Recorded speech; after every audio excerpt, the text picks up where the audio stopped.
এই ভিডিওতে আমরা 100টা ওয়েল খনন করতে চলেছি। তোমরা দেখতে পাচ্ছ কেনিয়ার একটা ছোট্ট গ্রামের লোকেরা জলের সরবরাহ পেল। একটা হয়ে গেছে, আর 99টা ওয়েল খনন করা বাকি আছে। তারপর আমরা কেনিয়ার এই অংশে বেশ কিছু ওয়েল খনন করবার পরে আমরা কিছুটা দক্ষিণে নেইরির স্কুলগুলোতে গেলাম। একজন টিচার আমাদের দেখালো কিভাবে সবাই জল আনে, সেটা এই নদীটা থেকে, যার জল খাবার একদমই উপযুক্ত নয়। এই পরিস্থিতিটা দেখে আমাদের খুবই খারাপ লাগলো। এই অস্বাস্থ্যকর জল খাওয়ার ফলে বাচ্চাদের জীবন ঝুঁকিপূর্ণ হয়ে যায় এবং কখনো কখনো সংক্ষিপ্ত হয়ে পড়ে। কিন্তু অন্তত এই গ্রামের জন্য আমরা এই পরিস্থিতিটাকে বদলাতে চলেছি। বৃষ্টি হচ্ছে, এটা তো দারুণ। মাটির উপরে জল উঠে আসার পরে সেগুলো ধরে রাখার জন্য আমরা এই বড় ব্যারেলগুলোকে নিয়ে এসেছি, যেগুলো ওয়াটার টাওয়ারের উপরে ফিট করা হবে। এই গ্রাম এবং প্রতিবেশী গ্রাম যে শুধু পরিষ্কার জল পাবে তাই নয়, বরং জলের প্রেসারও অনেকটাই বেশি পাবে। আমরা প্রথমে 29টা ওয়েল কিভাবে খনন করলাম, আমরা একটা বড় ড্রিল মেশিন দিয়ে মাটির গভীরে কয়েকশো ফুট নিচ অব্দি খনন করলাম, আরেকটা পরিশ্রুত পানীয় জলের বিশাল উৎসের সাথে জুড়ে দিলাম। তারপরে আমরা পাইপের সাথে এটাকে জুড়ে দিলাম, যাতে আফ্রিকার সবাই এই জল খেতে পারে আর সেটা তুলতে পারে ঠিক এই রকম ভাবে। এই ওয়েলটা এই গ্রামের শুধুমাত্র 400 বাচ্চার জন্যই নয়, বরং এই স্কুলের প্রতিবেশী গ্রামগুলোর বাচ্চারাও এই জল ব্যবহার করতে পারবে। আমাদের জল দেওয়ার জন্য থ্যাংক ইউ। হ্যাঁ, থ্যাংক ইউ কি আছে। আমরা এই গ্রামের জন্য ওয়েল খনন করতে সক্ষম হয়েছি, এবং এই গ্রামের জন্য এবং আরো এরকম 12টা গ্রামের জন্য। আর যখন আমাদের ওয়েল খনন করা শেষ হলো, আমরা তো স্কুলগুলোকে কিছু ব্র্যান্ড নিউ কম্পিউটার দিয়ে সাহায্য করার চেষ্টা করলাম। আচ্ছা, ওরা খুশি হবে তো? ওরা খুব Thank you. খুশি হবে, Thank খুব you so খুশি। পরিস্থিতিটা ভালো হয়েছে দেখে ভালো লাগছে। আমরা ক্লাসরুমগুলোকে সাজালাম নতুন ফার্নিচার দিয়ে, নতুন কিছু সেলফ রাখলাম, আর তার সাথে নতুন কিছু বই। সব স্টুডেন্টদের একটা করে সকার বল দিলাম।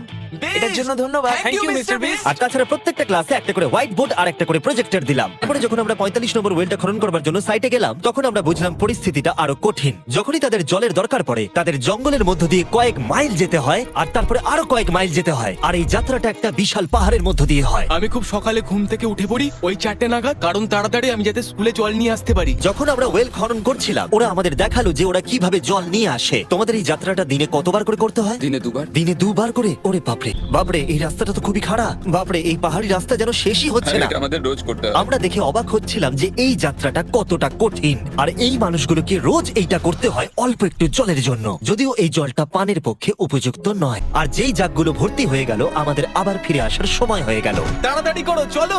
আরে এ তো দেখছি একটু ঘামেনি। না না, আমি করব। আর তারপরে কয়েক ঘন্টা কেটে গেল এই অস্বাস্থ্যকর জলগুলো নিয়ে আসতে, আর নতুন ওয়েলটা হলো তাদের স্কুল থেকে মাত্র 10 ফিট দূরত্বে। তাহলে এরা এখন এখানেই জল ভরতে পারবে। আমি খুবই ক্লান্ত। আর তারপরে আমরা পরের গ্রামে গেলাম, যেখানে আমরা 46তম ওয়েল খনন করব। কিন্তু সেখানে আমরা সমস্যার মুখে পড়লাম। আমরা দেখতে পেলাম এই গ্রামটা 2 ভাগে বিভক্ত এই বিশাল ভয়ঙ্কর নদীটা দ্বারা। এর জল এখন বেশি মনে হচ্ছে না, কিন্তু যখন বর্ষাকাল আসে তখন জল তীব্র গতিতে আসে আর এই ব্রিজটাকে ভাসিয়ে নিয়ে যায়। আর এই ব্রিজটা এত গুরুত্বপূর্ণ কারণ গ্রামের লোকজন এই দিকে বাস করে, আর হসপিটাল বা স্কুল হলো এই দিকে। তাই তাদের অনেকবার দিনের মধ্যে এই ব্রিজটাকে ক্রস করতে হয়। এই ব্রিজটা ভয়ঙ্কর হওয়া সত্ত্বেও এটাই তাদের একমাত্র অবলম্বন। এই নদীর যখন জল বেড়ে যায়, তখন এখানকার মানুষ, শিক্ষার্থী এবং পশু পাখিকেও ভাসিয়ে নিয়ে যেতে পারে। এর আগে আমরা এই নদীটা পার করতে গিয়ে 3 জনকে হারিয়েছি। এই প্রাণ চলে যাওয়া অপূরণীয় ক্ষতি, এবং তা কখনোই মেনে নেওয়া যায় না। আমরা যেইটা শুনলাম, আমরা সিদ্ধান্ত নিলাম আমরা সাহায্য করব। সুতরাং যখন এখানে নতুন ব্রিজ তৈরির কাজ শুরু হলো, যেটা তাদের ওয়েলের কাছে নিয়ে যাবে, তখন আমরা 2000 মাইল পেরিয়ে চলে গেলাম কেনিয়া থেকে জিম্বাবুয়ের উদ্দেশ্যে।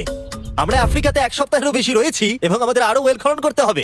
আমাদের প্রথম কাজ ছিল একটা লোকাল হসপিটাল ঘুরে দেখা, যেটার ভীষণভাবে পরিষ্কার পানীয় জলের দরকার ছিল। ভেতরে ঢোকার পর আমরা বুঝতে পারলাম এই গ্রামগুলোর উপরে এই হসপিটালটার প্রভাব কতটা বেশি। এক বছরে এখানে কতগুলো সন্তানের জন্ম হয়? এক মাসে মোটামুটি 50টা বাচ্চা। মানে বছরে 600 জনের জন্ম হয়। ওয়াও! কিন্তু দুর্ভাগ্যবশত অন্তঃসত্ত্বা মহিলাদের পানীয় জল পেতে কয়েক মাইল হেঁটে যাতায়াত করতে হয়, আর তারপরে এই ভারী বাকেটগুলোতে করে জল বয়ে নিয়ে যেতে হয়। যাই হোক, ভালো খবর হলো এটা, আমরা একটা নতুন মডার্ন ওয়েল পাম্প কনস্ট্রাকশন করছি।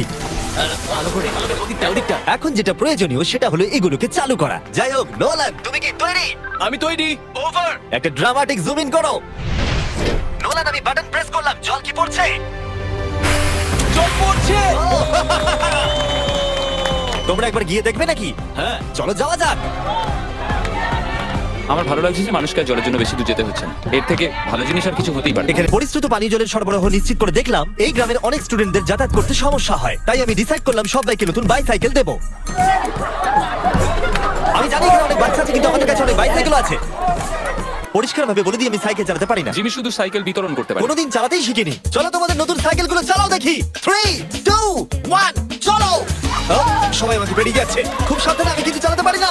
কারোর সঙ্গে আমার ধাক্কা লাগবে। তুমি কি চালাবে এটা? ঠিক আছে, যাও চালাও।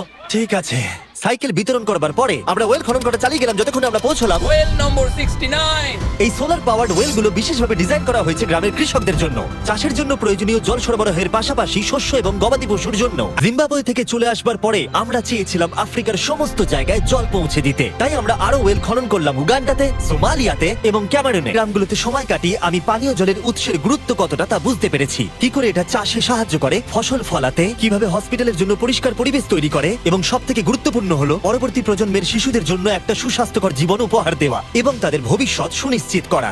আমরা বিশুদ্ধ পানীয় জল পেতে অনেক অপেক্ষা করেছি। জল হলো জীবন। এবং স্থানীয়দের সাহায্য নিয়ে আমরা নতুন ব্রিজটা তৈরি করতে সফল হয়েছি, যেটা এই গ্রামবাসীরা পরবর্তী 100 বছর ব্যবহার করতে পারবে।